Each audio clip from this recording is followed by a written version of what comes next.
Assalamualaikum warahmatullahi wabarakatuh. Alhamdulillah, Allah Ta'ala pertemukan kita di dunia maya, dunia yang meskipun berjarak tapi seakan tanpa jarak. Semuanya jadi terasa dekat.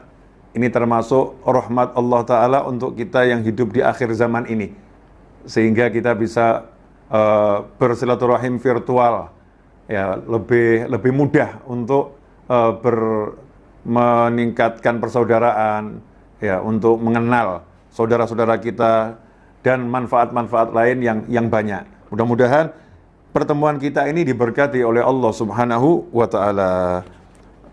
Bapak, Ibu, pemirsa, teman-teman dimanapun Anda berada, kali ini saya angkat tema yang memang agak unik, ya, yakin tanpa ragu. Ya, yakin tanpa ragu.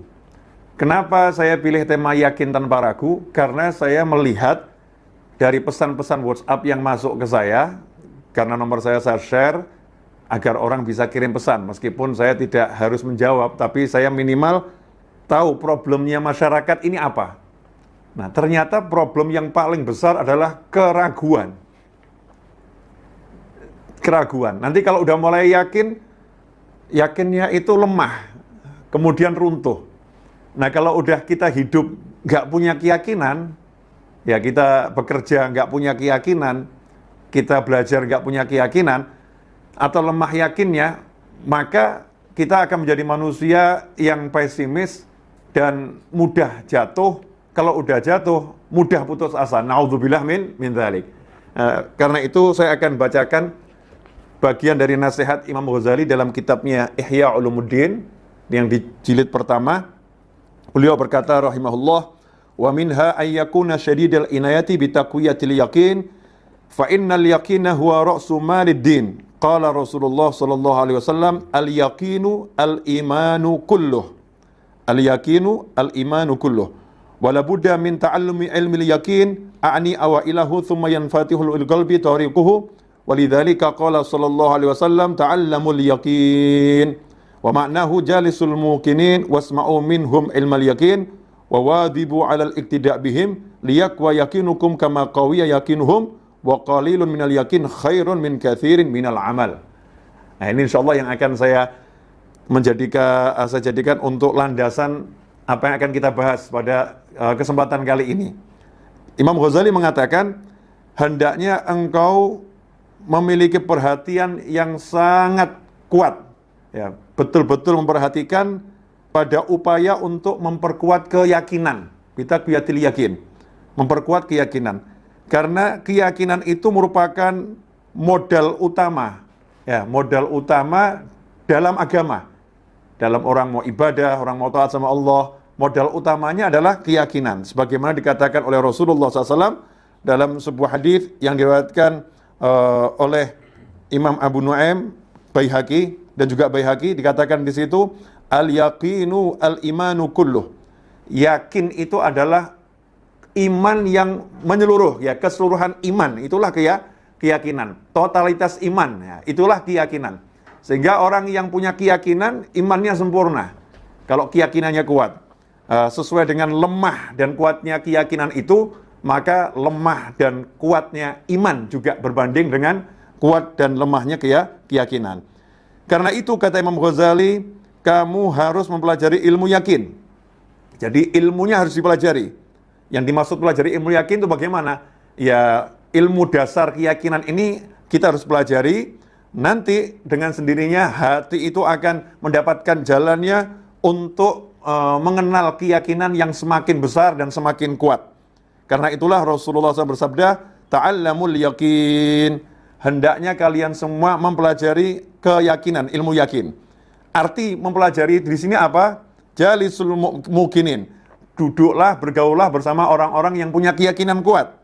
Dengarkan bagaimana mereka menjelaskan tentang ilmu yakin. Dan selalu berusahalah untuk meneladani mereka agar keyakinanmu menjadi kuat sebagaimana keyakinan mereka semua.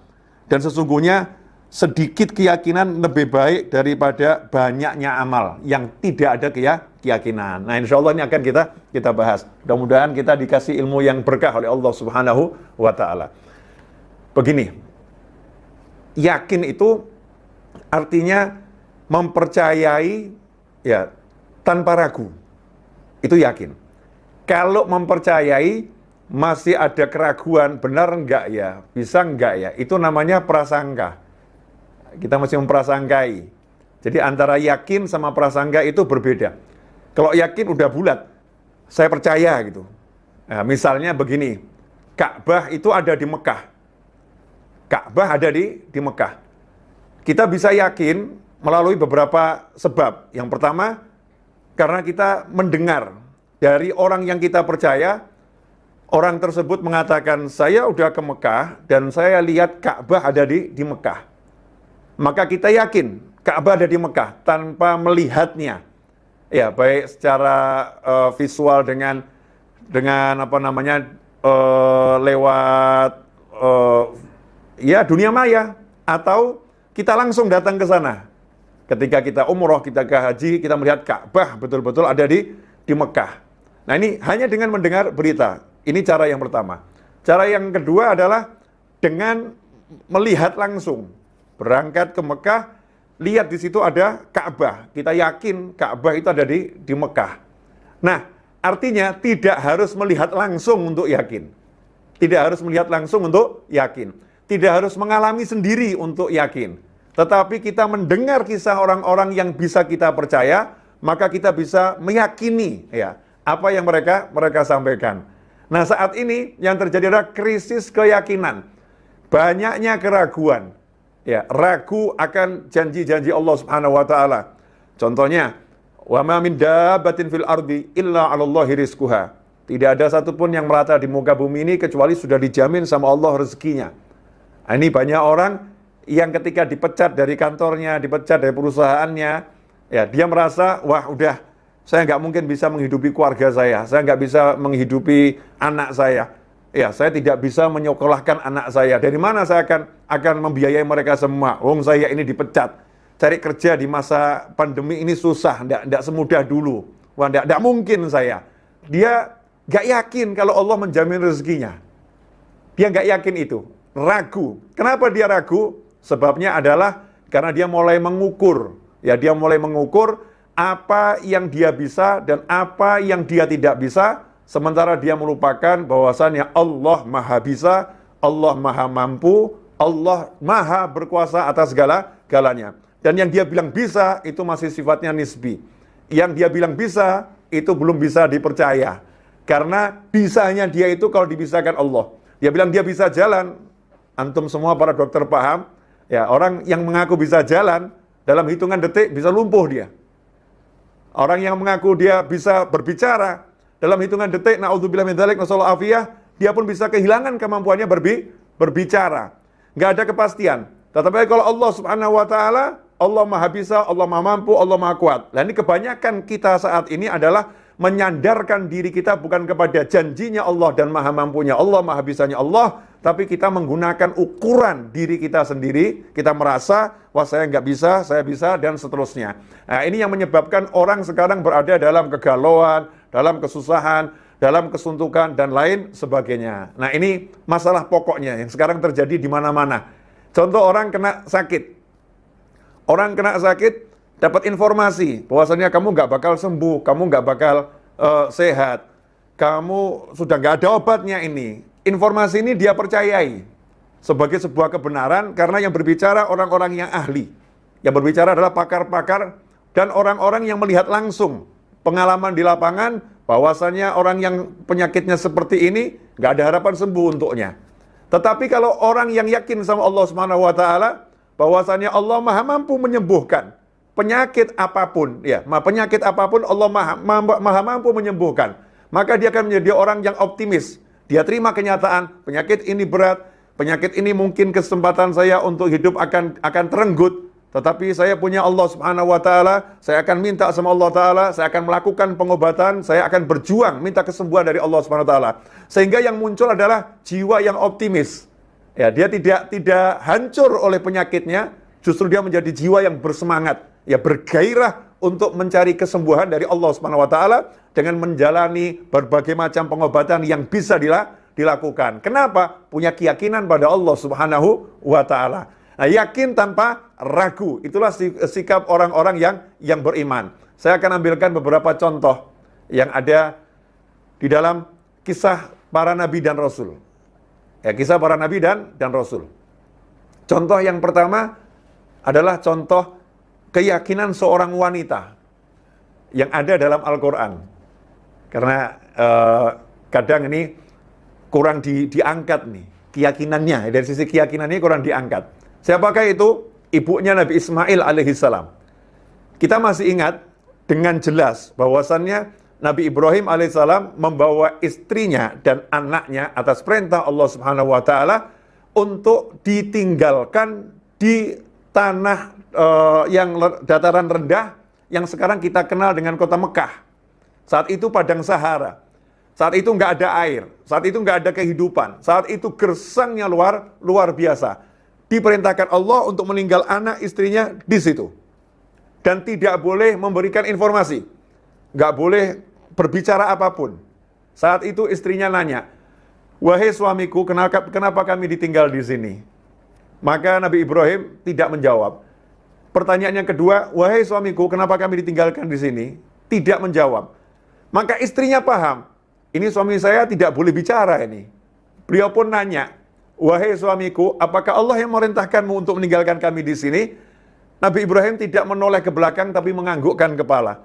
Saat itulah sang istri berkata, "Lanjutkan perjalananmu wahai sayang, ya kembalilah ke kota di mana kita berada. Saya yakin Allah yang memerintahkan, Allah nggak akan menyanyiakan. Allah pasti akan mengurus saya dan anak kita. Kami akan diurus oleh Allah Ta'ala, kamu yang tenang, kamu yang jangan, kalau bahasa kita, jangan pikiran." Nah, ini cari istri model begini nih, Masya Allah. Ya, susah ini ya, susah ini. Yang modelnya seperti ini. Susahnya luar biasa. Ditinggal di hotel bintang 5 sendiri aja mungkin komplain. Ini ditinggal di dataran rendah, nggak ada manusia. Dan bekal airnya hanya mampu hidup untuk berapa hari. Tapi yakinnya sama Allah Ta'ala luar biasa. Yang ngasih rezeki Allah, yang akan nolong Allah, yang akan selesaikan masalah saya Allah. Yakin tanpa ragu. Nggak ada keraguan. Subhanallah. Ya namanya air habis, ya ASI nggak ada, bayi nangis. Nabi Ismail nangis. Dan nangisnya bayi kalau kelaparan tuh katanya kenceng ya. Kalau lagi lapar tuh nangisnya kenceng. Karena dia mempertahankan nyawanya. Nah, subhanallah. Itu oek-oeknya bukan oek-oek, enggak gitu. Oek! Dan semakin kuat rohnya, semakin kenceng tangisannya. Jadi Nabi Ismail alaihissalam itu nangisnya kenceng luar biasa. Sangat kencang. Di tengah kesunyian padang Sahara. Yang terjadi apa? Sang ibu paham anaknya ini butuh minuman. Tapi nggak ada air. Maka yang dilakukan adalah mencari air. Ya, mencari air. Tapi yakin Allah pasti akan memberi. Yakin Allah memberi itu bukan duduk diam, Allah akan memberi, Allah akan memberi. Ini bukan yakin namanya. Ini namanya orang ngelamun ini. Namanya orang ngelamun, orang malas. Ya, bukan seperti itu. Dia yakin Allah pasti akan memberi. Maka ia pun jalankan syariatnya. Beliau jalankan syariatnya, beliau cari dataran yang tinggi. Untuk melihat ada enggak ya di kejauhan musafir lalu seseorang yang bisa dimintain air. Karena paham di sekitar sini nggak ada sumber air. Maka naik ke atas Bukit Sofa. Dari Bukit Sofa dilihat nggak ada, maka lihat di sana ada Bukit Marwah. Lari ya, karena pengen cepet dapat air. Lari ke Marwah. Ternyata dilihat di Marwah nggak ada air, nggak ada manusia di sekitarnya. Nggak putus asa. Allah pasti akan memberi. Saya akan cek, siapa tahu sekarang di sofa udah ada manusia yang lain. Yang tadi saya nggak kelihatan. Lari ke sofa, lari ke Marwah, lari ke sofa. Nggak putus asa, yakin. Jadi orang yang yakin tuh nggak mungkin putus asa. Makanya kalau ada orang berhenti, ya bergerak, berhenti untuk berusaha, itu namanya orang yang yakinnya udah mulai luntur. Ya, yakinnya udah mulai hilang. Dia mulai bersandar lagi kepada sebab akibat. Bersandar lagi kepada sarana. Bukan bersandar kepada Allah Ta'ala musabbibil asbab. Penyebab segala sesuatu adalah Allah Subhanahu wa Ta'ala. Apa yang terjadi pada lari yang ketujuh, Sofa Marwah, lari yang ketujuh, hitungan ketujuh, Allah Subhanahu wa Ta'ala menunjukkan kekuasaannya kepada manusia yang beriman dan percaya kepadanya, yang yakin bahwasanya pemberi rezeki mutlak hanyalah Allah Subhanahu wa taala. Penyelesai masalah mutlak hanyalah Allah Subhanahu wa taala. Subhanallah, Allah munculkan bukan manusia datang membawa air, Allah bukan munculkan malaikat datang bawa minuman, Allah bukan munculkan penolong dalam bentuk orang yang bawa air sehingga ibu Nabi Ismail harus jalan untuk mengambil air, ya harus mengelola air itu yang nanti akan habis karena namanya pemberian juga akan habis. Berapa tandon yang akan disiapkan? Gak punya tandon.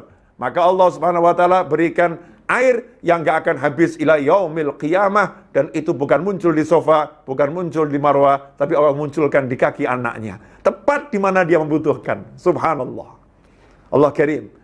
Maha pemurahnya Allah Ta'ala, maha mampunya Allah Ta'ala, maha kuatnya Allah Ta'ala, maha bisanya Allah Ta'ala. Sehingga saat itu belum selesai di situ. Keyakinan ini terus berlanjut. Apa yang terjadi? Karena ada air, subhanallah, burung pun berdatangan.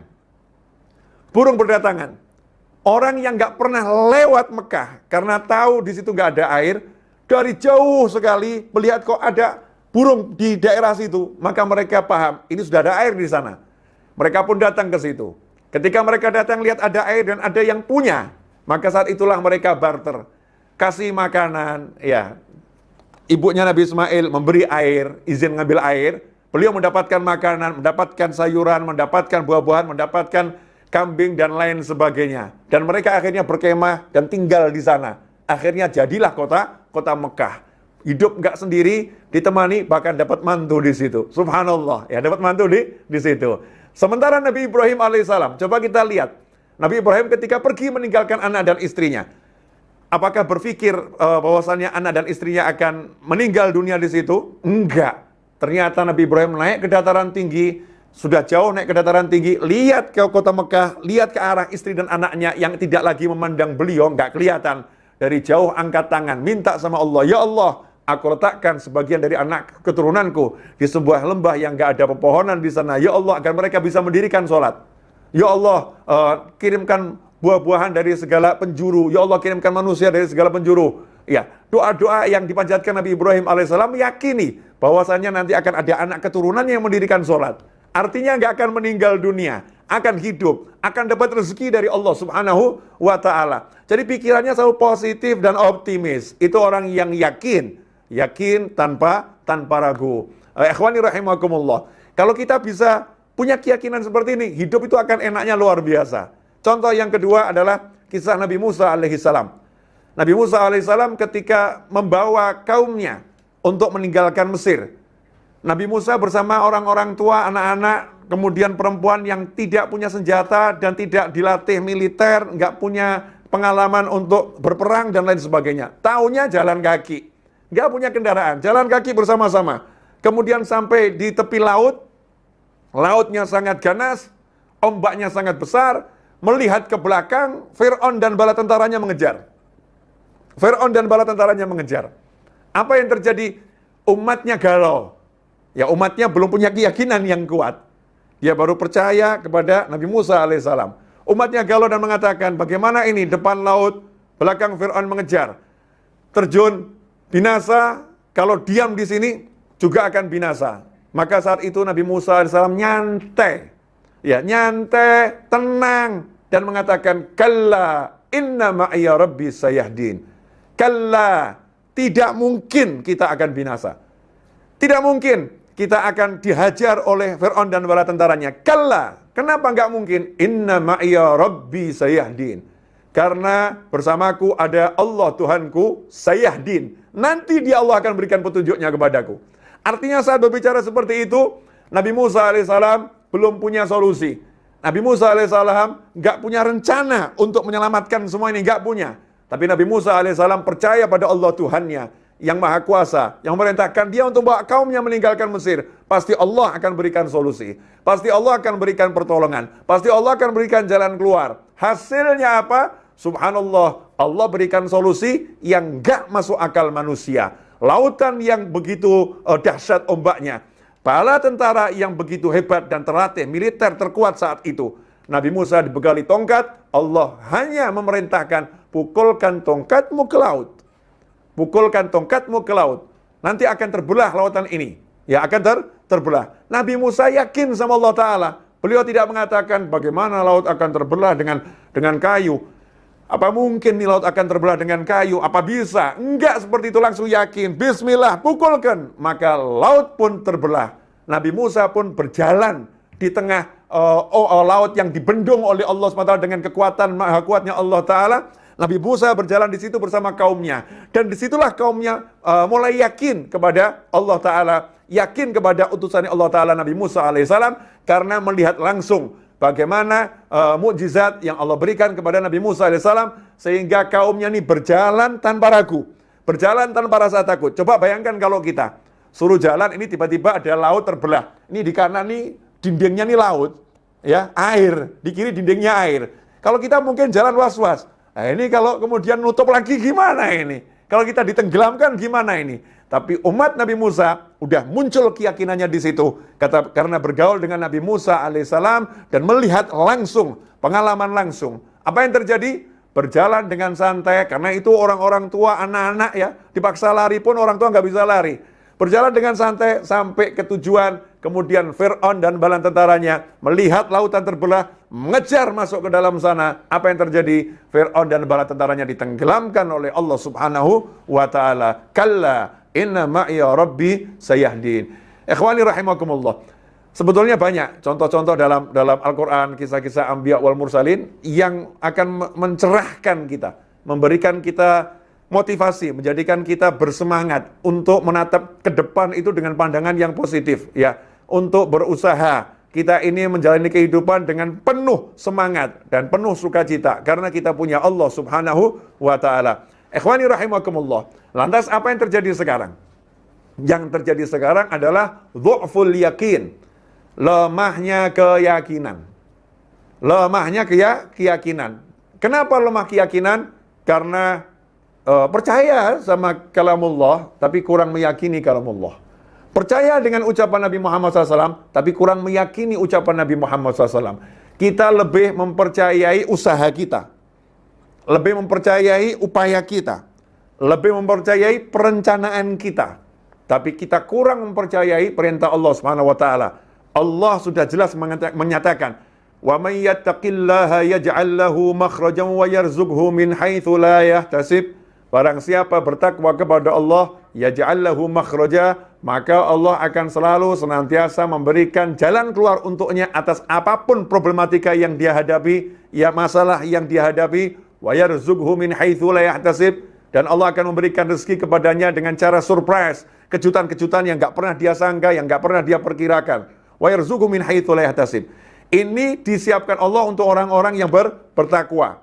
Orang yang bertakwa, kalau dia yakin dengan takwa ini, apapun masalahnya akan diselesaikan Allah Ta'ala, bagaimanapun kondisinya dia akan selalu mendapatkan rezeki dari Allah Subhanahu wa Ta'ala, maka hidupnya akan tenang. Tapi sekarang nggak begitu yang terjadi. Manusia bukan mengandalkan yakinnya kepada Allah Ta'ala, bukan mengandalkan takwanya kepada Allah Ta'ala, tapi mengandalkan perencanaan, mengandalkan kemampuan, usaha dan usaha. Maka ketika usahanya itu gagal, usahanya itu mengalami suatu tembok yang menghalangi dia untuk melanjutkan.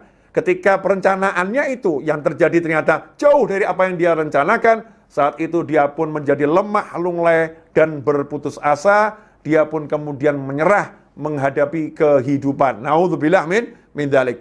Beda dengan orang udah yakin sama Allah Ta'ala.